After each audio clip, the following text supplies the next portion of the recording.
여당에서 후원무치라는 표현을 썼었는데 사실 오늘 국민의힘 한동훈 비대위원장의 반응도 꽤 궁금했습니다. 왜냐하면 한 비대위원장이 과거 조 전 장관 수사를 했던 검찰 당사자이기도 하기 때문인데요.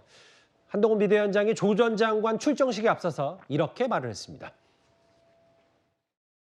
조 전 장관이 검찰 독재 정식 소식이 되겠다 이런 조국 씨가 국회의원이 될 수 있는 선거 제도가 국민의 의사를 반영할 수 있는 제도입니까? 이재명 대표 때문에 정말 도덕적이 극단적으로 낮아져 있는 민주당에서조차 조국 씨를 공천하기 어렵단 말이에요. 그런 이재명의 민주당에서조차 출마해서 배지를 달 수 없는 조국 씨가 이렇게 뒷문으로 우회해서 국회의원 배지를 달 수 있는 제도가 바로 이 제도입니다. 이 제도 하에서라면 조국 씨는 4월에 국회의원이 될 겁니다. 그게 민의를 반영하는 겁니까? 저희는 공천 신청자에게 133개 항목에 걸쳐서 범죄 이력, 세금 문제 등 뭐 이런 것까지 물어보나 싶은 항목까지도 세세하게 검증을 요구했고 문제가 있다면 소명서까지 제출하도록 하였습니다. 조국 씨나 이재명 대표 같은 경우에는 그것을 작성하면 거의 범행 일지나 자수서 정도가 됐을 겁니다. 어디 내놔도 부끄럽지 않을 분들이 국회의원이 되는 것이라고 믿어왔는데 그 건전한 상식이 위협받고 있습니다. 총선은 범죄자들이 면죄부를 얻는 수단이 아닙니다.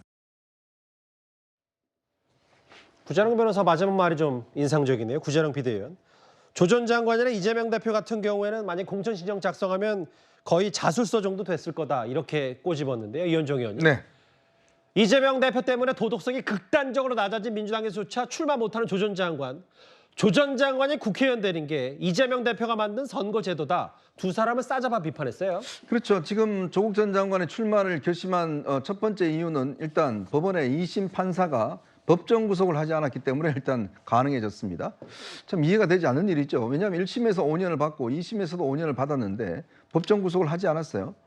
그것 자체가 일단 조국 전 장관이 지금 출마를 결심하게 된, 창당을 하게 된 저는 결정적 이유라고 봅니다. 자, 두 번째로는 지금 현행 선거법 제도가 있지 않겠습니까? 지금 일단 이 준연동형 비례대표제 이걸 하다 보니까 결국 뭐 위성정당이나 이런 비례정당도 사실은 이제 이 표를 얻어갈 수 있는, 잘하면 이제 의석을 얻어갈 수 있는, 지금은 지난번 때 열린민주당의 사례가 있습니다. 열린민주당이 사실상 그때 따지면 조국 정당이었거든요. 그때 뭐 최강욱, 그다음에 뭐 이런 김의겸 등등 이런 분들이 이 세 명이 당시에 당선이 됐지 않습니까?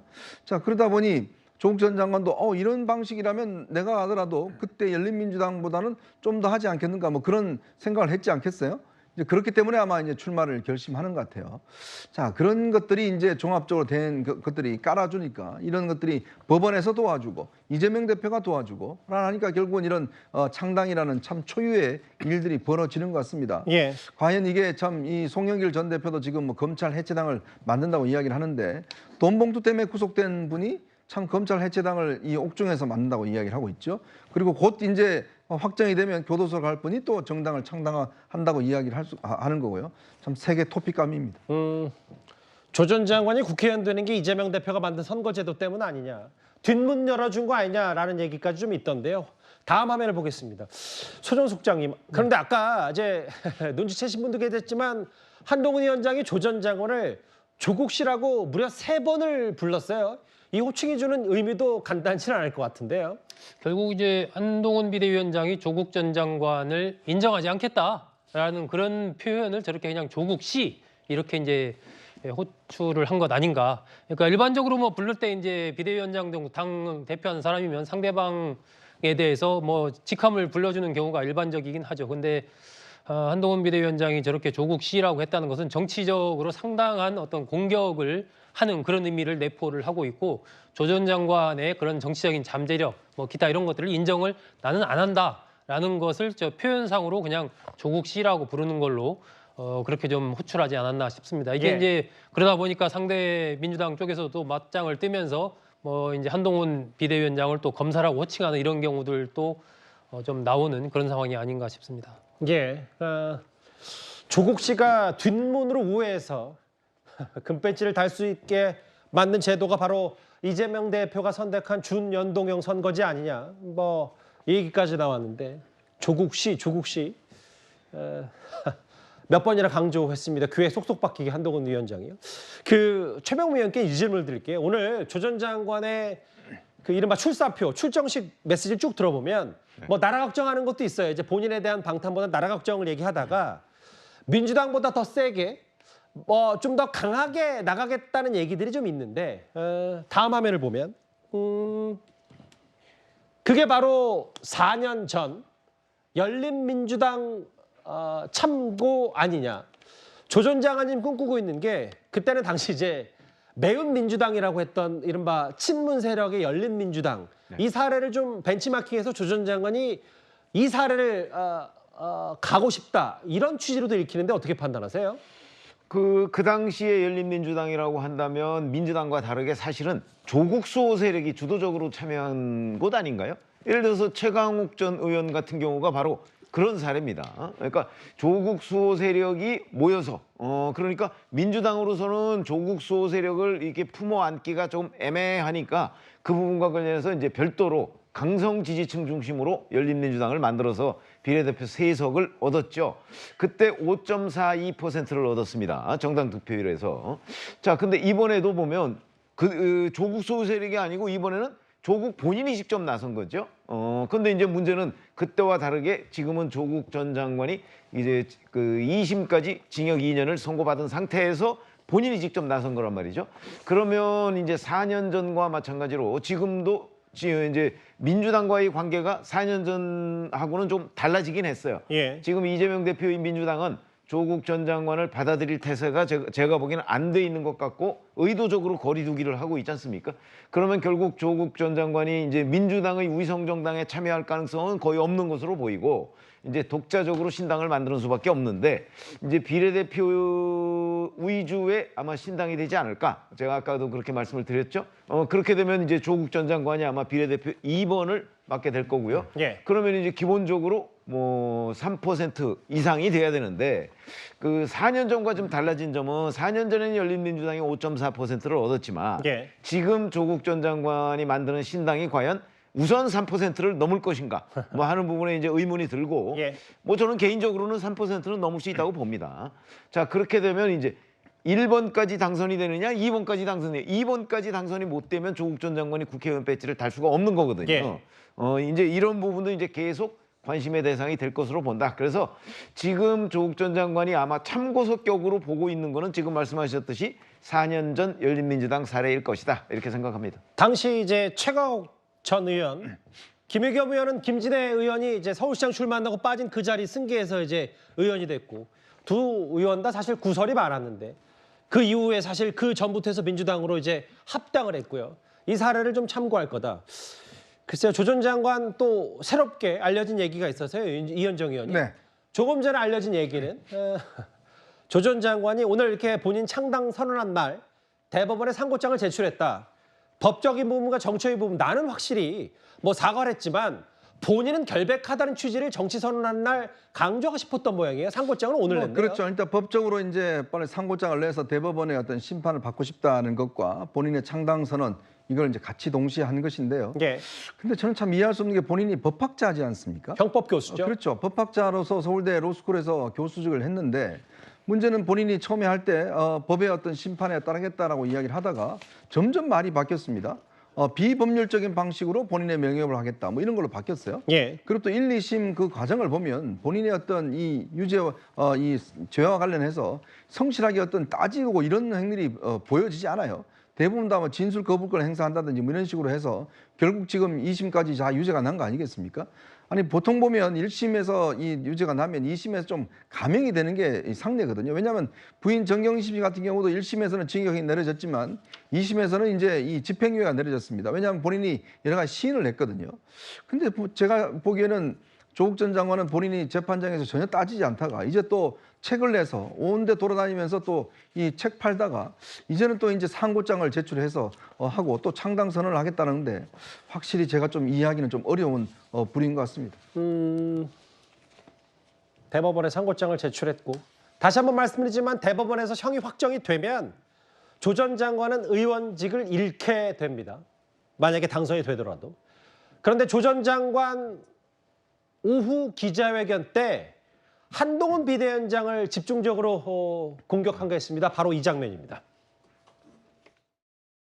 한동훈 비대위원장이 상당 이야기를 듣고 배제를 다수 없어야 한다라고 얘기를 했는데요. 일단 뭐 저에게 관심을 가져주신 한동훈 비대위원장께 감사드립니다. 제가 답을 드리자면 한동훈 비대위원장님께 몇 가지 저도 한 말씀 뭐 드릴 수 있을 것 같습니다. 한동훈 씨는 당시에 손준성 등과의 단체 카톡방에 한동훈 씨는 60개의 사진을 올렸습니다. 그 60개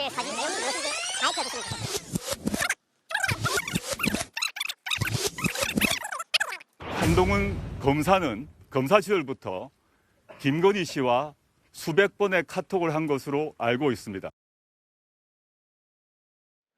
뭔가 조 전 장관이 하도 본인 공격을 많이 당하니까 오늘도 본인 출정식에서 단단히 준비를 한 모양이에요. 차재현 교수님. 네. 하나의 인터뷰를 하는데 한 명의 인물이 직함이 벌써 3번 예. 바뀌어요. 정확히 2번 바뀌죠. 이제 처음에는 비대위원장 얘기했다가 조국 씨 갑자기 이제 본인 오전에 본인을 공격했던 게 조 전 장관 입장에서 생각이 났는지 모르겠는데 뭐 한동훈 씨라고 했다가 한동훈 검사 얘기 본인도 몇 가지 한동훈 비대위원장에게 질문을 던지다면서 답을 하라고 했는데 호칭 신경전 어떻게 보셨습니까? 글쎄요, 뭐 일종의 뭐랄까요, 이 일반인들이 봤을 때는 좀 이해가 잘 안 되는 일종의 자존심 상황 같은 것이 아닐까 생각이 듭니다만 예. 일단 아마 맨 처음에 한동훈 비대위원장이라는 부분은 기자가 한동훈 비대위원장이 이렇게 말했다는데요. 이러니까 그 말을 그냥 이어받아서 한동훈 비대위원장이라 했다가 예. 이 C로 바뀌는 부분이 손준성 검사와 관련된 소위 말하는 이 고발 사주와 관련된 부분이잖아요.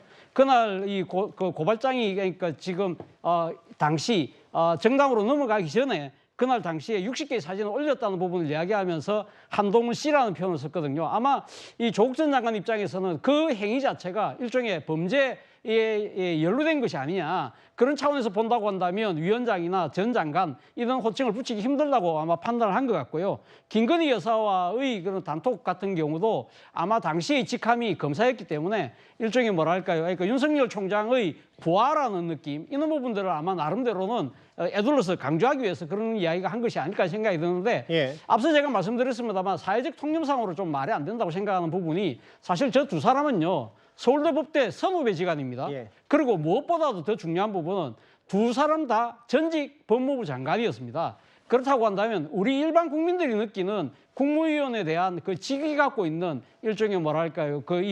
이 직의 일종의 건의 이런 부분들을 스스로가 지금 깎아먹고 있는 것이 아닐까라는 안타까움이 든다는 겁니다. 본인에 대해서 한동훈 비대위원장이 뭐 조국 씨 하니까 그래서 한동훈 씨, 뭐 한동훈 검사 이렇게 오늘 오후에 오전 오후 간격으로 이렇게 호칭 싸움이 한바탕 벌어졌었는데 다음 화면을 보면 사실 그런데 조 전 장관이 과거 SNS에 본인 SNS를 보면 본인 생각할 때 문제 있다고 생각하는 사람들에 대해서는 박근혜 씨, 최근에 뭐 윤석열 씨 하면서 직함을 미리 조 전 장관이 뺀 경험이 많아서 이것 또한 조 전 장관 과거 SNS 부메랑이 된 건 아닌지 모르겠습니다. 다시 본질로 가보겠습니다. 저희가 여러 차례 조국 전 장관의 야권 통합 비례정당 합류 가능성을 놓고 이재명 대표의 고민이 깊을 거라고 말씀드렸었는데요. 이른바 친명, 친문 충돌 와중에 나타난 바로 조국의 강이기 때문일 겁니다. 민주당에서 어떤 결정을 할 것인가를 신경을 쓰면서 저의 행보를 결정하지 않을 생각입니다. 저는 민주당보다 더 진보적인 정당, 민주당보다 더 빨리 행동하는 정당, 민주당보다 더 강하게 싸우는 정당을 만들고자 합니다. 민주당의 최종적인 목적은 문 대통령에 대한 탄핵 진리를 갖고 계시는 건지. 탄핵이 되려면 200석이 필요하지 않습니까? 국민들께서 3년 반을 못 기다리겠다라고 생각하시면 또 그 뜻에 따라야 한다고 생각합니다. 민주당의 160석의 지역구와 20석이 넘는 정말 제대로 된 교섭단체가 가능한 윤석열 퇴진당이 만들어지면 탄핵 소추를 비롯해서 강력하게 민주당을 견인할 수 있는 당이 만들어져서 시너지 효과가 나올 것이다. 저희 제작진이 단단히 그래픽 하나 준비했습니다. 서종 속장님. 네. 이른바 조국의 강을 건너는 조국의 강 위에 있는 조국 신당 배가 둥둥 떠 있고 큰 돌 들겠다 검찰 독재 종식회사 윤석열 정권 맞서서 다 힘을 합쳐야 된다고 얘기하고 있는데 오늘 곧바로 조 전 장관 기자회견 직후에 이 비례대표 다 총괄하고 있는 박홍근 의원이 선거에다 어렵고 승리 위에 자중해야 된다고 얘기했습니다. 어떻게 받아들이셨어요? 민주당으로서는 이게 과거의 어떤 좀 나쁜 기억들을 떠올릴 수가 있는 상황, 그것을 우려하는 것이죠. 제가 지난 대선 때 결국 이제 민주당이 조국의 강을 건너지 못했다는 것과 관련해서 엄청난 비판을 받았고 결국 이재명 후보가 이제 사과를 하는 그런 상황까지 이어졌었는데 현재의 민주당이 지금 중요한 과제 중에 하나가 원심력을 제어하고 구심력을 강하게 하는 게 현재 민주당의 과제 중 하나입니다. 그런데 조국 신당, 조국 전 장관이 미디어의 조명을 받고 계속해서 이제 이슈를 어떤 몰아가는 그런 흐름을 보일 경우에 결국 현재 민주당 내에서의 원심력은 더 커질 수밖에 없는 것이거든요.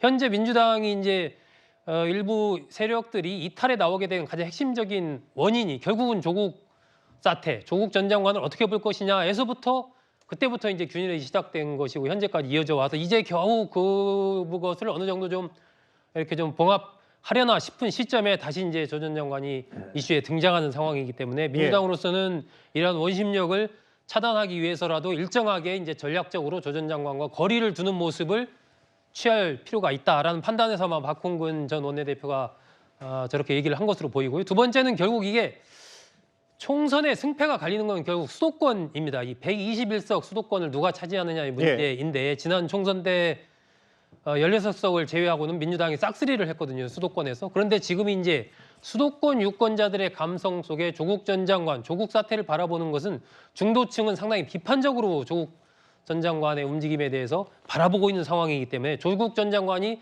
도드라질수록 자꾸 이렇게 전면에 나올수록 그것이 민주당에서는 결코 도움이 안 되는 그런 거죠. 그래서 아마 제 생각에는 민주당에서는 앞으로도 적절하게 계속해서 조 전 장관과 일정하게 거리두기를 하려는 움직임을 계속 보일 겁니다. 그것은 이제 국민의힘에서는 놔두지 않고 결국은 큰 틀에서 다 같은 울타리 안에 조국 전 장관의 신당과 민주당과를 같이 넣어서 이제 비판을 하는 움직임을 보일 것이고 이러한 이제 프레임 싸움이 좀 더 이제 본격화하지 않을까 그렇게 좀 예상을 합니다. 그 총괄하고 있는 비례대표 박홍근 의원은 자중해라라는 표현까지 있었는데 조 전 장관 그 출정식 이후에 민주당 최고위원 가운데 한 명인 정청래 의원 SNS에는 뭐 다 그 이현정 의원이 큰 물에서 모일 것이다, 큰 바다에서 만날 거다라는 얘기했는데 뭐 조국의 강 뭐 얘기인지는 모르겠습니다만 어쨌든 윤석열 정권을 위해서 맞서 싸우자 얘기. 글쎄 저거는 그냥 일종의 수사입니까? 뭐 립서비스입니까? 어떻게 받아들이세요? 그러니까 지금 뭐냐면 이제 열린민주당이 결국은 당을 해체하고 민주당과 합당했지 않습니까? 그런 거와 비슷하게 예를 들어서 지금 뭐 싸움을 여러 군데서 진행을 하다 보면 나중에는 이제 같이 함께 될 수 있을 것이다라는 그런 생각인데 근데 이게 착각인 게요. 지금 선거에서 만약에 이렇게 될 경우에 결국은 이제 민주당의 표가 분산될 가능성이 있습니다. 진보표가 분산되는 그렇죠. 겁니까? 왜냐하면 지금 바로 이재명 대표 지금 지지층들이 조국 전 장관이나 지금 문재인 전 대통령을 비난하는 이유가 뭐냐 하면 지금 이 이재명 대표 입장에서는 이번에 비례정당 만들겠다는 것도 어떻게 하든지 지금 표를 하나로 뭉쳐서 본인이 어떤 이걸 파일을 키우겠다는 생각인데 지금 현재 조국 전 장관이나 지금 개혁신당이나 다 나눠 먹자는 거 아니겠습니까? 그렇다면 여기에 뺏겨버리면 예를 들어서 뭐 만약에 지역구에라도 출마를 일부 인사들이 한다고 그러면 그러면 그 사람들이 국민의힘 표를 가져가겠어요? 아니면 민주당 표를 가져가겠습니까? 그럼 뭐 명백한 거 아니겠습니까?